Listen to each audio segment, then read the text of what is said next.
Hello, everyone, and welcome to this video where I'm going to answer the question of can I use AI, such as ChatGPT, for my Psych Grad School personal statement? And I should mention, my name is Dr. Joseph Hammer. I am an associate professor of counseling psychology at the University of Kentucky.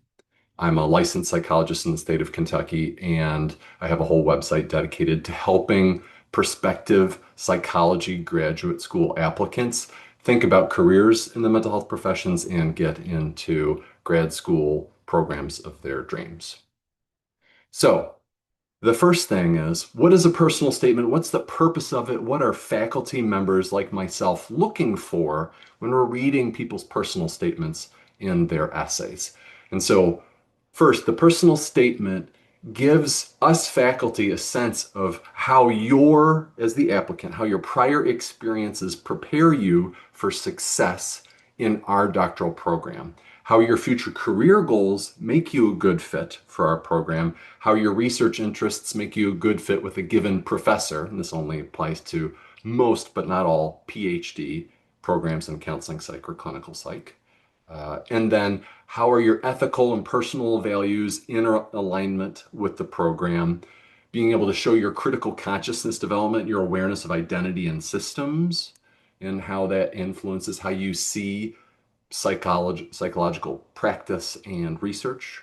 And then the personal statement is a way to implicitly show faculty that you did your homework, you did your research on our doctoral program, and you've invested time and energy to get to know what we offer. And it seems like you're truly interested in our program, not that we're just one of the 12 programs on your list and maybe we're a safety school for you, right? It helps when we feel special when you tailor the personal statement to show us that you've learned about us and you're truly interested in our program in particular, even if everybody knows you're applying to multiple programs. And then lastly, it gives us a sense of you as unique and interesting person. We want to get the flavor for who you are. We want to meet the person that you are because we'll be working very closely with you for a number of years. And so we want to hear you in your personal statement. So this is important context as we pivot to this next slide. So for context, I am a director uh, of a counseling psychology PhD program and a counseling psychology master's program. And I hang out virtually with all the other directors of counseling psychology graduate programs across the country. We're on a big listserv together. We're always talking with each other and comparing notes. And as I was preparing to record this video, I said, I'm really curious about what my colleagues across the country, how they're thinking about the use of generative AI in applicants' personal statements, because it is application submission season right now. I'm recording this fall 2025, right? And so people are starting to contact us and composing their applications and submitting them. And so I wanted to ask my colleagues across the country, and I said, talk from your own personal experience, or if you know what the faculty at your program think about this issue, bring that in.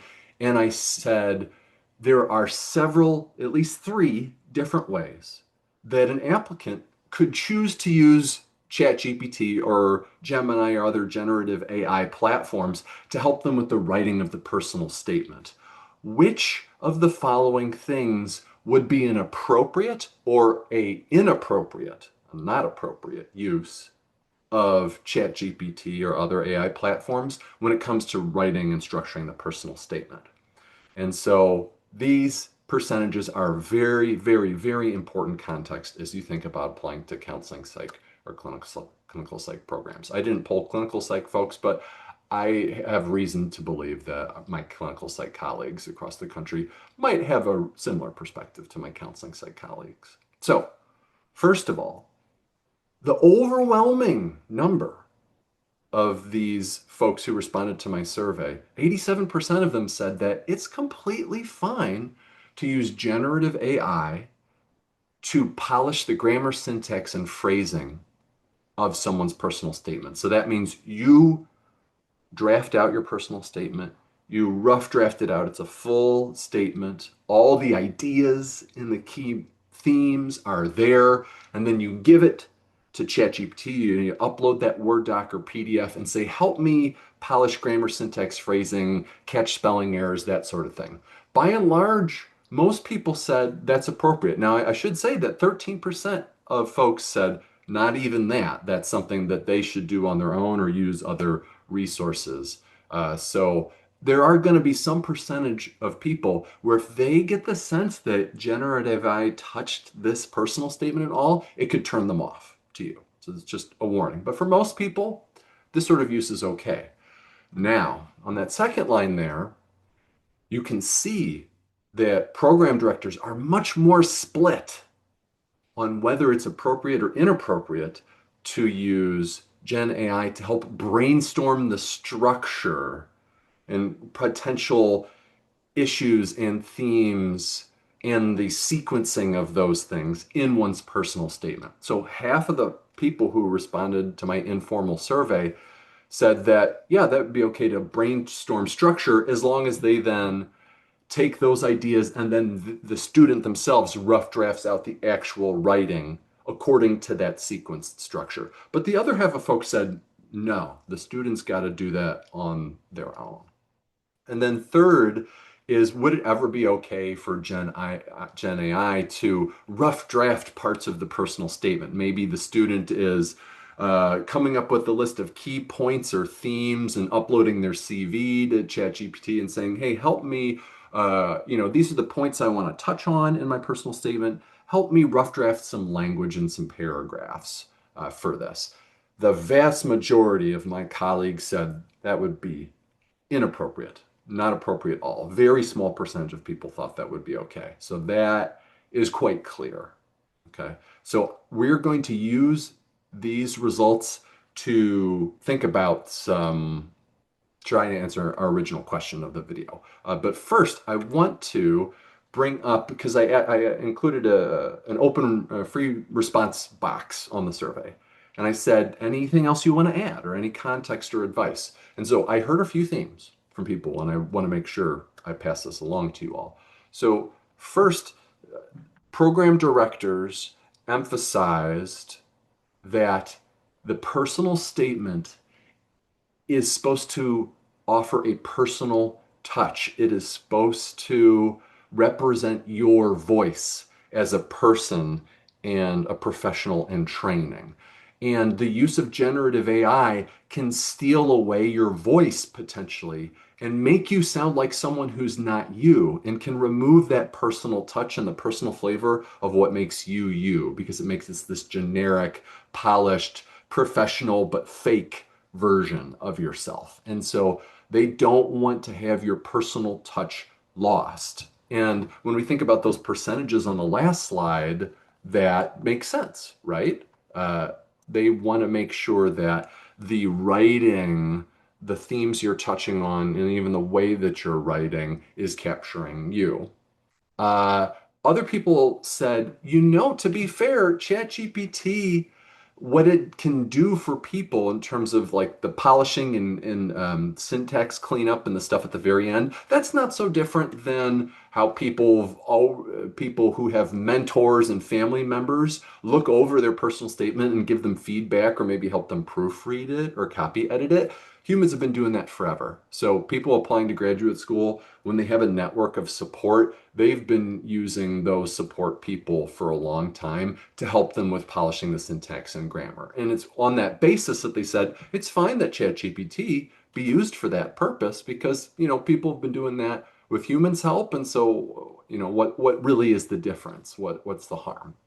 Uh, the third thing here is no longer an accurate indicator of student writing style or ability in their own voice. And that is a big issue, is that as everybody's talking about these days, generative AI can have this voice that's very consistent. And, I think a lot of us have noticed, having read a lot of applications, a lot of AI generated stuff, and seeing students writing assignments sometimes when they use Gen AI, it has this voice. It sounds like AI, the way the grammatical structure and its use of M dashes and all these other things where it feels like I feel like AI wrote this. It has this AI voice to it. And so if you use generative AI to heavily influence the structure and the writing of your personal statement, it can lose your voice. And it can no longer be an accurate measure of how you truly write when you alone have to write, or your writing ability, your mastery of the English language, and your ability to convey ideas in a thoughtful, sensible sequence of points with appropriate transitions between sentences and all that stuff that's important for writing assignments and writing research papers and all that stuff, right? And because it can take away the student's voice and create this AI polished, fakey voice, it's no longer necessarily an accurate sense of how does this person think and how do they speak out loud about their experience. And so that's something we fear.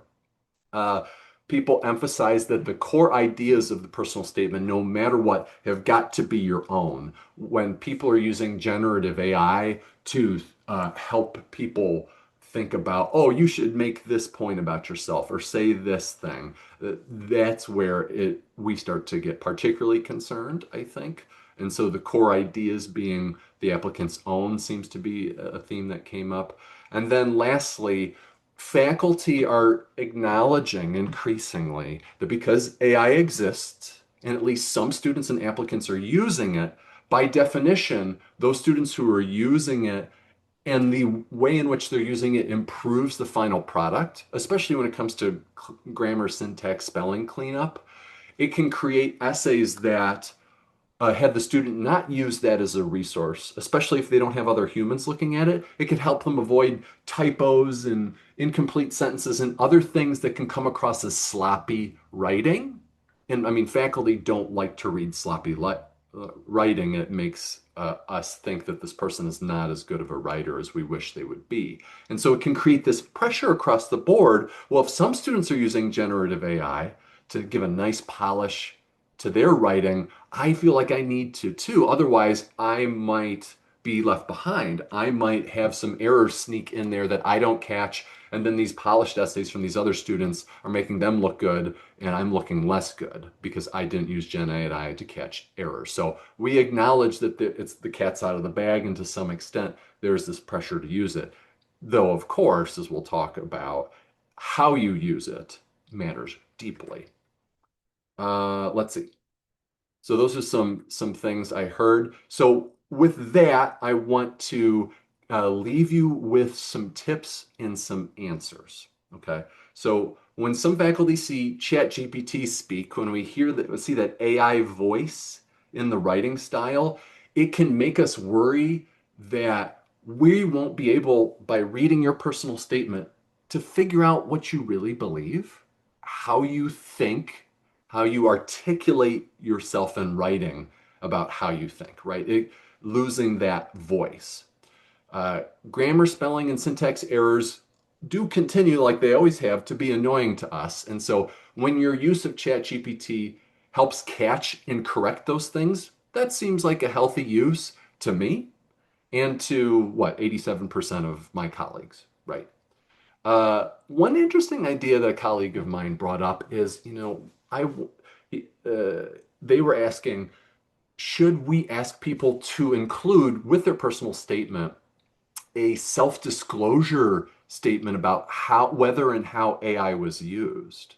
And I suspect that that's going to become more and more common, that people will be asking for that, faculty will be asking for that as a part of their instructions for how students write the personal statement. Because I think it would be good, just like we have our current students when they're writing papers, and if a given class allows the responsible use of AI, to disclose, and this is APA style now, this is baked right into APA style and requirements, to disclose their use of AI.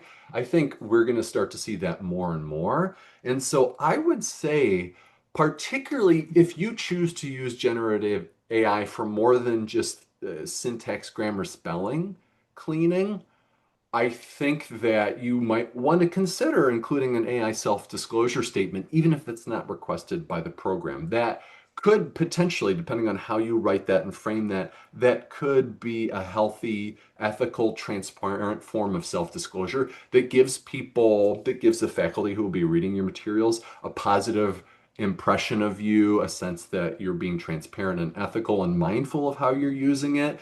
And it can, in some ways, potentially help people be at peace with the fact that you used generative AI in certain lighter touch ways, right? So I'm still noodling on this idea and haven't talked with my colleagues deeply about it, but this is just something I want to put out there, given what this colleague suggested, that you may want to consider as well. And do you disclose the use of generative AI?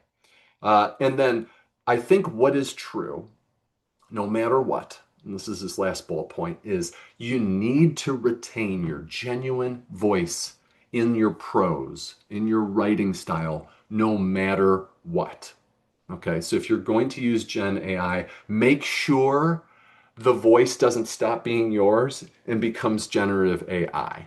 And so my ultimate answer to the question posed that's the subject of this video is I think my advice to y'all is that I think it is okay to use generative AI to help with polishing syntax, spelling, stuff like that, to help polish it. And so it's a lighter touch, but I would discourage you from using AI to help you think about what points you want to make in your essay. I would discourage you from using it to rough draft, certainly, your paragraphs or your core ideas. I think that your personal statement, because faculty can tell when AI has touched it because of how it changes the voice and the cadence. When you did not write and rough draft the core of your essay and make sure that it includes your voice and your lens and how you write, it's going to feel hollow to us. We'll pick up on that and it will be ambiguous to us about, does this person really believe this and speak like this? Or is this AI talking? And if that seed uh, and that anxiety is planted in us faculty by reading your personal statement, you are already losing. You are in danger. Okay. So you want to make sure that your voice is retained and that faculty are not left wondering, is this how they really think and articulate themselves? Are these their ideas or is this AI talking? And so the antidote to that is make sure AI provides a light touch, if at all, for your personal statements. So that is how, as of right now, I would answer this question. And hey, in a year's time, in another cycle, maybe I'll do another update video to reflect changing norms in our profession and maybe how my thinking about this has changed. But I hope this has been helpful to you. I'll leave you with a reminder that I've got a ton of resources on drjosephhammer.com for people who are exploring the mental health professions and thinking about psych graduate school. So I've got a whole web page, and a link to this stuff will be in the video description if you want to check any of this out. But I've got tons of grad school advice, a big list of counseling psych faculty research interests from people across the country at programs, which can help you find potential mentors you might want to apply to work with, how to pick the best doctoral programs for you in counseling psych, what the ideal graduate school applicant looks like. And I also have the mental health professions career test, which has been taken by over 100,000 people at this point, which gives you interest scores on 21 different mental health occupations that can help you explore which one might be the right fit for you. And lastly, if you're an undergraduate student, please consider applying for my social justice advocacy internship, which I run as a private citizen and licensed psychologist, unrelated to my day job. So thanks y'all for listening to this video. I hope this is helpful as y'all are in the midst of composing those personal statements and applications. Good luck this application season. Feel free to email me with questions that you have. I've got a section of my website where you can contact me and ask a question. And good luck. Bye all.